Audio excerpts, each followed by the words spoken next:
மக்கள் எல்லாருக்கும் உடனே சிறப்பான வணக்கங்க. உடனுக்குடன் வானிலை பற்றி மிக துல்லியமாக தெரிந்து கொள்ள நம்முடைய யூடியூப் சேனலை மறக்காம சப்ஸ்கிரைப் செய்து கொள்ளுங்கள். நெறைய பேர் சப்ஸ்கிரைப் பண்ணாம பார்க்குறீங்க. மறக்காம தயவு செய்து சப்ஸ்கிரைப் பண்ணிட்டு பாருங்க. அப்படியே லைக் பண்ணிட்டு பாருங்க. உங்களுடைய ஒவ்வொரு லைக்குமே எங்களுக்கு ரொம்ப முக்கியம். மறக்காம தயவு செய்து லைக் போட்டு பாருங்க. இன்றைக்கான தேதி வந்து பார்த்தீங்கன்னா, மே மாதம் 2/5/2026 ஆகுது. நம்ம தொடக்கத்தில நம்ம சொல்லிருவோம். தயவு செய்து விவசாயிகள் விவசாயம் செய்யுங்க. சரிங்களா? விவசாயிகளுடைய அதாவது ஒரு நிலை அப்படிங்கிறது நமக்கு எல்லாருக்குமே தெரியும். அதாவது அ விவசாயிகள் வந்து நிறைய பேர் என்ன சொல்லுவாங்கன்னா, அ விவசாயம் வந்து ரொம்ப ஈஸி அப்படின்னு நிறைய பேர் சொல்லுவாங்க. ஆனா, விவசாயம் அப்படிங்கிறது அதோடைய வலி, அதோடைய கஷ்டம் நம்ம ஒரு நாள் வயல்ல இறங்கி வேலை பார்த்தா தான் தெரியுது. ஏன்னா, நான் வந்து இப்போ பார்த்தீங்கன்னா, வயலுக்கு போயி வேலை பார்த்துட்டு கிட்டத்தட்ட பார்த்தீங்கன்னா, எனக்கு நடக்கவே முடில. அந்த அளவிற்கு ஏன்னா எனக்கு இந்த வயசுலயே பார்த்தீங்கன்னா, ஒரு கஷ்டமான நிலை ஏற்படும் பொழுது, விவசாயிகள் பார்த்தீங்கன்னா, ரொம்பவே கஷ்டப்படுறாங்க. சரிங்களா? ஏன்னா, அவருடைய கஷ்டம் நமக்கு எல்லாம் புரிகிறது. கண்டிப்பா எனக்கு புரியும். ஏன்னா, நானும் ஒரு விவசாயி அப்படிங்கிறது ரொம்ப பெருமைப்படுறேன். நானும் உங்கள போல மழை எதிர்பார்த்துட்டு இருக்கேன். ஆனா, என்னுடைய ஊர்லயும் பாருங்க மழை இன்னும் பெய்யவில்ல. சரிங்களா? இப்ப வந்து முழுக்க முழுக்க பார்க்க போறோம். பார்ப்பதற்கு முன்னாடி எல்லாரும் மரம் வளர்ப்போம், மழை பெறுவோம். இப்ப பார்த்தீங்கன்னா, இயற்கை அப்படிங்கிறது அழிந்து வருகிறது. இந்த இயற்கைய வந்து அழிக்க அழிக்க என்ன ஆகுதுன்னா, மழை பெய்யக்கூடிய இடங்கள்ல தன்னுடைய கோபத்த காட்டுது. அதாவது முன்னாடி பெய்ய வேண்டிய அதாவது ஒரு முன்னாடி வருஷத்துலலாம் பெஞ்ச மழைலாம் அது வேறு. அது வந்து அமைதியா பெய்யும், பாதிப்பு இல்ல அது முன்னாடி. ஆனா இப்ப இந்த வருஷத்துலருந்து பார்த்தீங்கன்னா, காலங்கள் மாற மாற மாற மரங்கள் இயற்கைய வந்து நம்ம அழிக்க அழிக்க என்ன பண்ணுதுன்னா, இயற்கைய வந்து கோபப்படுத்தி அதாவது இயற்கைய வந்து கோபமாயி, ஒரு வருஷத்துல பெய்ய வேண்டிய மழை எல்லாமே ஒரு நொடியில பெய்யுது. சூறாவளி காற்று அப்படிங்கிற ஒரு புயல் கடக்கும்போது அடிக்கக்கூடிய காற்று, கோடை மழையில மழை பெய்யும்போது அடிக்குது. இதெல்லாம் பார்த்தீங்கன்னா, பெங்களூர்ல புரட்டி போட்டது. பெங்களூர்ல பார்த்தீங்கன்னா, சின்னாபின்னமாக்கியது மழை. அதேபோல அந்த பெங்களூர் மட்டும் கிடையாது. நம்ம தமிழ்நாட்டிற்கும் இதே நிலை தான் மழை பெய்யும்போது. ஆனா, நம்ம வேணா கொஞ்சம் தப்பிச்சிடலாம். தமிழக மக்கள நம்ம தமிழ்நாடு வேணா மழையிலிருந்து பிடியிருந்து தப்பிச்சுக்கலாம்.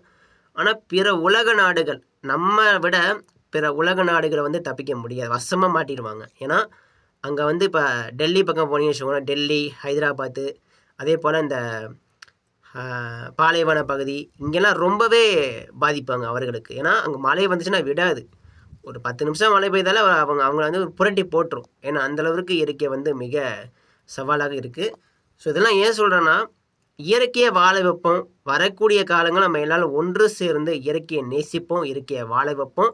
விவசாயத்த யாரும் தயவு செய்து கைவிட்டுறாதீங்க. சரிங்களா? நான் என்ன சொல்லிக்கிறேன்னா, விவசாயத்த தயவு செய்து கைவிட்டுறாதீங்க. 1000 சூழ்நிலை வரலாங்க. 1000 சூழ்நிலை வரலாம். அது நிறைய பேர் சொன்னாங்க. நேத்து கூட பார்த்தீங்கன்னா, அவ்வளோ பெரிய ஏக்கர் கணக்கான வயலு. ஆனா, ஒரு நொடியில விக்கிறாங்க. மனசுக்கு ரொம்ப கஷ்டமா இருக்கு. ஏன்னா, இதெல்லாம் பார்க்கும்போது நம்ம போய் சொல்லலாம். நம்ம போய் என்ன என்ன என்ன என்னப்பா இது? விவசாயத்த வந்து அதாவது நான் போய் கேட்டேன்னு வச்சுக்கோவேன், எல்லாரும் எனக்கு சண்டைக்கு வந்துருவாங்க எல்லாரும். "தம்பி நீ யாரு? நீ உள்ள வராத. உன்னுடைய வேலை என்னமோ அத பாருன்னு" சொல்லிருவாங்க. ஸோ முடிஞ்ச வரைக்கும் நம்ம எல்லாரும் ஒன்று சேர்ந்து விவசாயத்த காப்போம், விவசாயத்த வாழ வைப்போம். சரிங்களா? விவசாய அப்படிங்கிறது ரொம்ப முக்கியங்க. ஏன்னா, விவசாயம் இல்லன்னா நம்ம எதுவுமே பண்ண முடியாது. சரிங்களா? விவசாயிகள் பார்த்தீங்கன்னா, எவ்வளவு மழை பெய்தாலும் குடை பிடிச்சு அதாவது இந்த நெல்லெல்லாம் அந்த பார்க்கும்போது மழை காலத்துல நான் பார்த்துருக்கேன். அவ்வளவு மழையிலும் குடை பிடிச்சிட்டு போயி நான் வந்து கேட்டதுக்கு, "இல்லப்பா தண்ணி வந்து ரொம்ப அதிகமாயிரும். ரொம்ப அதிகமானா அ நெல்லெல்லாம் அழிவிரும். எனக்கு அப்புறம் நான் நான் பட்ட அதாவது எப்படின்னா, அவங்க வந்து அதெல்லாம் பண்ணலாம் பார்க்கல. நெல்லு போச்சுன்னா வச்சுக்கோங்க ஒண்ணுமே பண்ண முடியாது. சரிங்களா? ஸோ இதெல்லாம் வைத்து பார்க்கும்போது ரொம்பவே எமோஷனா ஆகுதுங்க. எனக்கே ரொம்ப கவலையா ஆகுது. தயவுசெய்து விவசாயத்த விவசாயிகள் கைவிட்டுறாதீங்க. ஒருபொழுதும் சரி. சரிங்களா? ஒருபோதும் கைவிட்டுறாதீங்க. அதுக்கப்புறம் இந்த வறட்சின்னு சொல்லிட்டு இருக்காங்க. நெறைய பேர் வந்து வறட்சி ஏற்படும். இனிமே மழை பெய்யாதுன்னு சொல்லிட்டு இருக்காங்க. சரிங்களா? தயவு செய்து அச்சப்படாதீங்க. வறட்சி தான் ஏற்படும் அப்படின்னு சொல்லி அவசரப்பட்டு விவசாயத்த வந்து ஏன்னா, விவசாயம் பண்ணணும்னா மழை பெய்யணும். மழை பெஞ்சா தான் ஏரிகள், குளங்கள் நிரம்பும். விவசாயத்த நம்ம வந்து பண்ண முடியும். சரிங்களா? இதனால் வறட்சி அப்படிங்கிறது எப்படி ஏற்படும் என்றால், பசிபிக் பெருங்கடலில் லானினா மற்றும் எல்லினோ 2 வகைகள் இருக்கிறது. லானினா அப்படிங்கிறது மழை தரும். எல்லினோ அப்படிங்கிறது மழை தராது.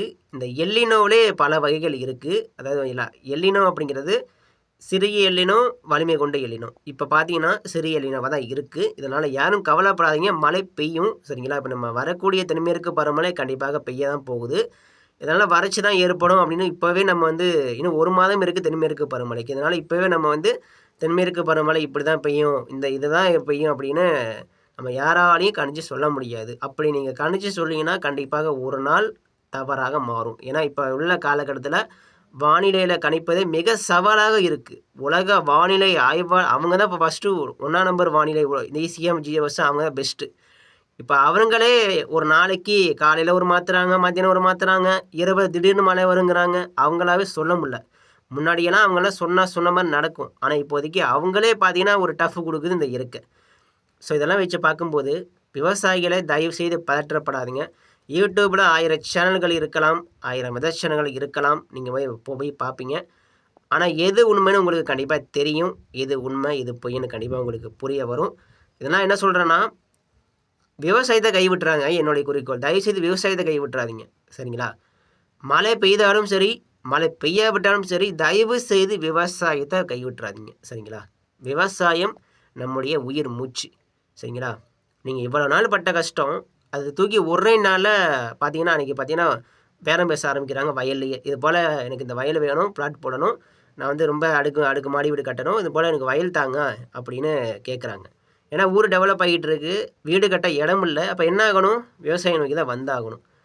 ஸோ இதனால் தயவுசெய்து நிலத்தை கேட்டால் தயவுசெய்து கொடுத்துறாங்க. சரிங்களா? ஏன்னா மனசு ரொம்பவே கவலையாகுது. தயவுசெய்து விவசாயிகள் விவசாயம் பண்ணுங்கள். இப்போ பார்த்தீங்கன்னா மழை வேறு வர மாதிரி இருக்குது. விவசாயம் பண்ணுங்கள், இயற்கையை நேசிப்போம், இயற்கையை வாழ வைப்போம். இப்போ வந்து ஸ்கிப் பண்ணாமல் கேளுங்க. கோடை மழை ஏன் ஒதுக்கி பெய்யுது? இதான் ஒரு முக்கியமான ஒரு கமெண்ட் வந்துட்டுருக்கு. சார் பக்கத்தில் மழை பெய்யுது, நம்ம ஏரியா பக்கம் மழை வர மாட்டேங்குது. மதுரை பக்கம் மேற்கே மழை பெய்யுது, ஆனால் மதுரை கிழக்கே மழை இல்லை, ராமநாதபுரத்தில் மழை இல்லை. ஏன் ஏகப்பட்ட இடங்களில் மழை பெய்யாமல் இருக்குது? ஸ்கிப் பண்ணாமல் கேளுங்க. இப்போ நம்ம வேறுபாடுகளை பற்றி பார்க்க போகிறோம். கோடை மழைக்கும் பருவமழைக்கும் வேறுபாடுகள். ஸ்கிப் பண்ணாமல் கேளுங்க. மக்களே, அடுத்தபடியாக தற்பொழுது பார்க்கலாம். வேறுபாடுகள் அப்படிங்கிறது, மழை பொழிவுகள் அப்படிங்கிறது பல வகைகள் படும். அதாவது மழை பொழிவுலே பார்த்தீங்கன்னா ஏகப்பட்ட வகைகள் இருக்குது. நம்ம வந்து மழை அப்படிங்கிறது பெய்யும் அப்படின்னு நம்ம எல்லோரும் ஒன்றா நினச்சிட்டு இருக்கோம். ஆனால் அப்படி கிடையாதுங்க. மழை அப்படிங்கிறது பல வகைகள் உண்டு. இதில் சொல்கிறேன் கேளுங்க. அதாவது கடலில் இருந்து வரக்கூடிய மழைக்கும் தமிழகத்தில் நிலத்தில் உருவாகும் மழைக்கும் இரண்டுக்குமே வேறுபாடுகள் இருக்குது. அதாவது மழை காலங்கள் நம்ம பார்த்துருப்போம். தென்மேற்கு பருவமழை இருந்தாலும் சரி, வடகிழக்கு பருவமழை இருந்தாலும் சரி, மழை காலங்கள் என்ன ஆகுதுன்னா, கடலிலிருந்து ஈரப்பதமான காற்று, அதிகமான நீராவியான காற்று. இப்போ வந்து நம்ம தென்மேற்கு பருவமழை எடுத்துக்கிட்டோம்னா, அரபிக் கடலிலிருந்து நீராவி, அதாவது ஈரப்பதமான அதிகமான நீராவி எடுத்துக்கொண்டு வந்து கேரளா மீது பட்டு, அந்த மேற்கு தொடர்ச்சி மலை மீது பட்டு அந்த மழை தடுக்கப்பட்டு, மேற்கு தொடர்ச்சி மலை தான் கண்ட்ரோலு. ஏன்னா அந்த மழை இல்லைன்னா நம்ம தமிழ்நாட்டிற்கும் ஒரு வடகிழக்கு பருவமழை போல் தான் பெய்யும். எப்படி வட இந்தியாவில் பெய்யுதோ அதே போல் நம்ம தமிழ்நாட்டிற்கும் மழை உண்டும். ஆனால் இப்போ வந்து பார்த்திங்கன்னா இயற்கையோட அமைப்பு அப்படி அமைஞ்சிருச்சு. இந்த மேற்கு தொடர்ச்சி மலை பகுதி அப்படிங்கிறது ஒரு கண்ட்ரோல். அது இல்லைன்னா அந்த ஒரு சுவர் போல் இருக்கும். அந்த சுவரில் பட்டு தான் அந்த பக்கம் மழை பெய்யுது, இந்த பக்கம் மழை இருக்காமல் வெறும் வறட்சியான காற்று மட்டுமே கொடுக்கும். சரிங்களா? இப்போது கடலில் உருவாகக்கூடிய மழை அப்படிங்கிறது ஈரப்பதமான காற்று வருவதனால நீலகிரி முதல் கீழே கன்னியாகுமரி வரைக்கும் வெள்ளப்பெருக்கு ஏற்படும் அளவிற்கு மழை கொடுக்கும். அதுவும் எல்லா இடங்களுக்கும் பரவலாக கொடுத்துரும். ஏன்னா ஈரப்பதமான காற்று எல்லா இடத்துலையும் வரும். நீலகிரி பக்கம் நுழையும், இந்த பக்கம் கன்னியாகுமரியில் நுழையும். இப்படி எல்லா பக்கமும் ஈரப்பதமான காற்று வருவதனால அதிகமாக நீராவி ஈரப்பதம் வருவதனால கடலில் இருக்கக்கூடிய எல்லா நீரையும் அப்படி அள்ளி கொண்டு வந்து மழையாக தடுக்கப்பட்டு கேரளாவில் ஒரு வெள்ளப்பெருக்கு ஏற்படும். சரிங்களா? இதுதான் பார்த்தீங்கன்னா மழைக்காலம். இதுவே நம்ம வடகிழக்கு பகுதி நம்ம பார்த்துருப்போம். வங்கக்கடலில் தாழ்வு பகுதி உருவானாலும் சரி, தென்கிழக்கு வங்கக்கடலில் புயல்கள் உருவானாலும் சரி, அங்கேயும் அதிகமான ஒரு ஈரப்பதமான ஒரு காற்றை அனுப்பி நம்ம தமிழகத்தில் நெருங்க சென்னை முதல் கீழே கன்னியாகுமரி வரைக்கும் பரவலாக மழை கொடுக்கும். அதாவது திருச்சி, தஞ்சாவூர், வடகிழக்கு பரவலே நம்ம பார்த்துருப்போம். ஏகப்பட்ட பாதிப்புகள் இருக்கும். அதாவது இடைவிடாமல் பெய்யும், ஒரு நாள் முழுக்க பெய்யும், அடைமழை போல் பெய்யும், சாரல் மழையாக பெய்யும், மிக கனமழையாக பெய்யும். ஏகப்பட்ட இடங்களில் பரவலாக மழை பெய்யும். சேலத்தில் மழை பெய்யும், அப்புறம் இந்த பக்கம் குற்றால பக்கம் வெள்ளப்பெருக்கு ஏற்படும், அப்புறம் இந்த பக்கம் சென்னையில் மூழ்கடிக்கும் மழை. இப்படி எல்லா பக்கமும் ஒரு ட்ரெண்டிங் ஆயிருங்க. இந்த மழைக்காலம் வந்தாலே நம்ம தெரியும், எல்லா பக்கமே மழைன்னு தான் இருக்கும். ஆனால் மழைக்காலம் வேறு, கோடை மழை வேறு. இப்போ தெரியுதா? மழைக்காலம் கடலிலிருந்து வருவதனால ஈரப்பதம் காற்று கடலிலிருந்து வந்து வருவதனால் தமிழகத்தை நுழைவதனால எல்லா இடங்களுக்கும் சீராக இருக்கும். ஒரே மழை ஒதுக்காமல் மழை பெய்வு தான் இந்த பருவமழைகள். இதை வந்து கோடை மழை அப்படிங்கிறது ஒதுக்கி பெய்யும். இது வந்து இயற்கையோட அமைப்புங்க. அது நம்ம யாராலையும் ஒன்றும் பண்ண முடியாது. சில நேரங்களில் பரவலாக பெய்யும், சில நேரங்களில் எப்படி பரவலாக பெய்யும்னா காற்றுகள் ஒன்றாக குவிக்கப்படும் பொழுது பரவலாக பெய்யும். அது வடமேற்கு வெப்ப காற்று, இதமான காற்று, அப்படியே ஒரு நாலா பக்கமும் காற்று சந்திப்பதனால இதமான காற்றாக இருந்தால் பரவலாக மழை பெய்யும். சரிங்களா? ஸோ அடுத்து மிக முக்கியமான பார்ப்போம், மழை ஏன் ஒதுக்கப்படுகிறது. அதாவது நேற்று முன்தினம் திருநெல்வேலியில் ஏகப்பட்ட இடங்களில் மழை. ஆனால் ராஜபாளையத்துக்கும் திருநெல்வேலிக்கும் ரொம்ப தூரம் கிடையாது, ஒரு குறிப்பிட்ட தூரம் தான். ஆனால் ராஜபாளையத்தில் மழை இல்லை. அதுவும் ராஜபாளையம் சில இடங்களில் மழை பெஞ்சு முக்கால்வாசி இடத்த ஒதுக்கிடுச்சு. ஏன் அப்படி பெய்யுதுன்னா ஒரே ஒரு காரணம், மழை வருவதற்கு முன்னாடி ஜில்லென்று காற்று அடிக்கக்கூடாது. இது வந்து முக்கியமான ஒரு மைனஸுங்க. முக்கியமான ஒரு மைனஸ் பண்ணி நல்லா நோட் பண்ணிக்கோங்க. மழை வரும்பொழுதும் சரி, மழை நெருங்கிட்டு இருக்கும் பொழுதும் சரி, இப்போ வந்து டெல்டா நோக்கி மழை நெருங்கும். ஆனால் டெல்டாவில் அதிகமான கடல் காற்று வீசியிருந்தால், அதாவது கடல் காற்று வீசினாலும் சரி, அங்கேருந்து சூறாவளி காற்று வந்தாலும் சரி, ஜில்லுன்னு காற்று அடிக்கக்கூடாது. அதுக்கப்புறம் இந்த வைகாசி ஒரு காற்று கூட அடிக்க பாருங்கள், அதை அடிக்கக்கூடாது. ரெண்டு காற்றுமே அடிக்கக்கூடாது. ஜில்லுன்னு ஒரு காற்று அடித்தா மழை வராது. இன்னொரு மைனஸ் பாயிண்ட் அப்படிங்கிறது, வலுவான காற்று அடிப்பதனால வைகாசி காற்று மற்றும் ஆடி மாதம் காற்று வலுவாக வீசுவதனால மழை வராது. சரிங்களா? ஸோ இதை வந்து முக்கியமான ஒரு பாயிண்ட் நோட் பண்ணிக்கோங்க. இப்போ வந்து எடுத்துக்காட்டு சொல்லணும்னா, திருநெல்வேலியில் மழை பெஞ்சிருச்சு. திருநெல்வேலியில் மழை பெஞ்சு இப்போ ராஜபாளையம் மதுரை நோக்கி வரணும்னா, வரும் வழியில் அப்படியே எப்படி இருந்தாலும் சூறாவளி காற்று அடிக்க தான் செய்யும். ஆனால் மழை தொடங்குவதற்கு முன்னாடி, இப்போ மழை வந்து படப்படன்னு அடுக்குதுங்க. இப்போ கரெக்டாக ஒரு 7 மணி போல் மழை தொடங்கிருச்சு ராஜபாளையம் சுட்டு வட்டாரம் எல்லாமே கருமேகங்கள் திரண்டுருச்சு.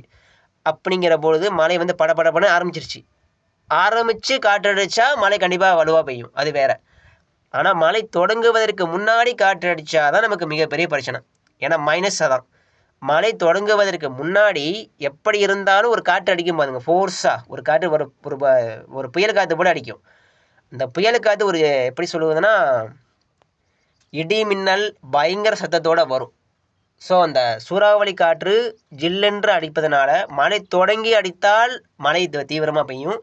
மழை தொடங்குவதற்கு முன்னாடியே ஒரு தூறல் கூட விழுவதற்கு முன்னாடியே காற்று அடித்தா கண்டிப்பாக மிகப்பெரிய ஒரு மைனஸ், ஒரு கஷ்டம்தான். ஒதுக்குவதற்கு வாய்ப்பு அதிகமாக இருக்குது. சரிங்களா? முக்கால்வாசி இடங்களில் மழை ஒதுக்குவதற்கு காரணமே இந்த ஜில்லுன்னு காற்று தான். இப்போ ஒன்றுமே கிடையாது. எடுத்துக்காட்டு சொல்கிறேன்.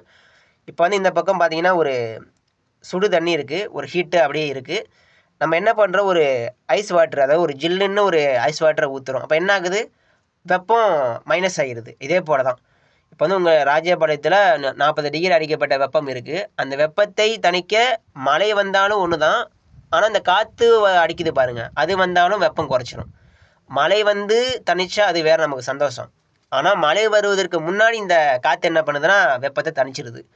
இதுதான் பார்த்தீங்கன்னா அந்த வெப்பநிலை வந்து மழையாக மாறுவதற்கு முன்னாடியே ஜில்லுன்னு காற்றடிப்பதனால நமக்கு வந்து மழை வந்து ஒதுக்குது. சரிங்களா? என்ன தான் மழை ஒதுக்கினாலும் கண்டிப்பாக பெய்யும், கவலைப்படாதீங்க. சரிங்களா? அடுத்த கேள்வி வந்து, இன்னும் நம்ம தமிழ்நாட்டிற்கு இன்னும் ஏகப்பட்ட இடங்களில் மழை வரல. சென்னை பக்கம் மழை வரல, வேளாங்கண்ணி பக்கம் மழை வரல. அந்த இடங்களில் எப்போ மழை வேணும் அப்போ பார்க்கலாம். இனி வரக்கூடிய நேரங்களில் இன்றைக்கி நம்ம தமிழ்நாட்டிற்கு மழை இருக்குது. மேற்கு மாவட்டம் அதே போல் தென் மாவட்டம் நேற்று அறிவித்ததுபடியே மழை வெளுத்து வாங்கியிருக்கு. மதுரை குறிப்பாக ஏகப்பட்ட இடங்களில் மழை பெஞ்சிருக்கு. சில இடங்களை ஒதுக்கியிருந்தால் இன்றைக்கி கண்டிப்பாக மழை பெய்யும். இன்றைக்கும் டெல்டா நோக்கி இன்றைக்கி நேற்று மழை வரும் எதிர்பார்த்தோம்.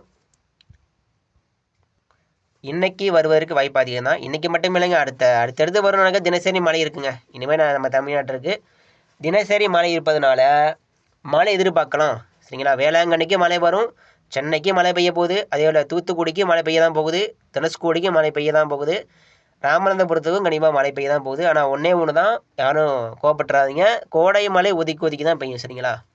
கோடை மழை ஒதுக்கி ஒதுக்கி தான் பெய்யும். சரிங்களா?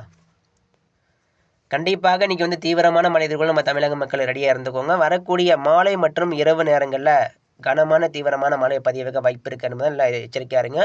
இடி மின்னல் சூறாவளி காற்று அடிக்கும் பொழுது எச்சரிக்கையாக இருங்க. குழந்தைகளில் வெளியே விளையாட விடாதீங்க, பாதுகாப்பாக வீட்டுக்குள்ளே வந்துடுங்க. மழை பெய்யும் போது செல்ஃபோனுங்களை பயன்படுத்தாதீங்க, செல்ஃபோனுங்கள் பயன்படுத்தக்கூடாது, தடை. சரிங்களா? செல்ஃபோனுங்கள் யாரும் பயன்படுத்தாதீங்க, செல்ஃபோனுங்கள் பயன்படுத்துவது மிகப்பெரிய தவறு. மழை இடிக்கும் போது செல்ஃபோனுங்கள் யூஸ் பண்ண தவிர்க்க வேண்டும். கண்டிப்பாக மழை பெய்யும், யாரும் கவலைப்படாதீங்க. சரிங்களா? தென்மேற்கு பருவமழை பற்றி இப்போதைக்கு நம்ம எந்த ஒரு முடிவுமே எடுக்கக்கூடாது. தென்மேற்கு பருவமழையை பற்றி நம்ம கேட்டிங்க, தென்மேற்கு பருவமழை எப்படி இப்போதைக்கு எந்த ஒரு முடிவை எடுக்க முடியாது. சரிங்களா? தென்மேற்கு பருவமழை இதை பற்றி நம்ம எப்போ விரிவாக உறுதிப்படுத்தலாம்னா, இந்த மாதம் முடியுது பாருங்கள், மே மாதம் ஒரு 20ஆம் தேதிக்கு மேலே வச்சுக்கோங்க. மே மாதம் 20ஆம் தேதிக்கு மேலே தான் தென்மேற்கு பருவமழை எப்படி இருக்கும் அப்படின்னு நம்ம கணித்து சொல்ல முடியும் உறுதியாக. இப்போதைக்கு தென்மேற்கு பருவமழை பற்றி எதுவும் சொல்ல முடியாது, வடகிழக்கு பருவமழை பற்றியும் எதுவும் சொல்ல முடியும். நான் ஓப்பனாக சொல்லிடுறேன், தென்மேற்கு பருவமழை பற்றியும் வடகிழக்கு பருவமழை பற்றி இப்போதைக்கு நம்ம ஒரு கணக்கிட்டு சொல்ல முடியாது. சரிங்களா? உறுதியாக நம்ம வந்து 20ஆம் தேதிக்கு மேலே உறுதிப்படுத்தலாம். சரிங்களா? அடுத்த 48 மணி நேரம் உறுதியான வானிலை எச்சரிக்கை பார்த்தீங்கன்னா, கனமழை பதிவாகும், ஏகப்பட்ட இடங்களில் மழை பரவலாக பதிவாக வாய்ப்பு இருக்குது. வட மாவட்டம், சென்னை, அதே போல் கிழக்கு மாவட்டங்களில் மழை பதிவாக இருந்தாலும் வரும் நேரத்தில் வரும் நாட்களில் கண்டிப்பாக மழை பதிவாகும். இதான் உறுதி இப்போதைக்கு. அடுத்த 2 நாட்களுக்கு உறுதியான பார்த்தோம்னா, வெப்பசலன மழை பரவலாக நம்ம தமிழ்நாட்டு ஏகப்பட்ட இடங்களில் மழை கொடுக்கும். தினசரி மழை பெய்த இடங்களும் மழை பெய்யும், மழை பெய்யாமல் ஒதுக்கப்பட்ட இடங்களும் மழை கண்டிப்பாக பெய்யும். நன்றி, வணக்கம். அடுத்த அறிக்கை தொடர்ந்து பாருங்கள். நன்றிங்க.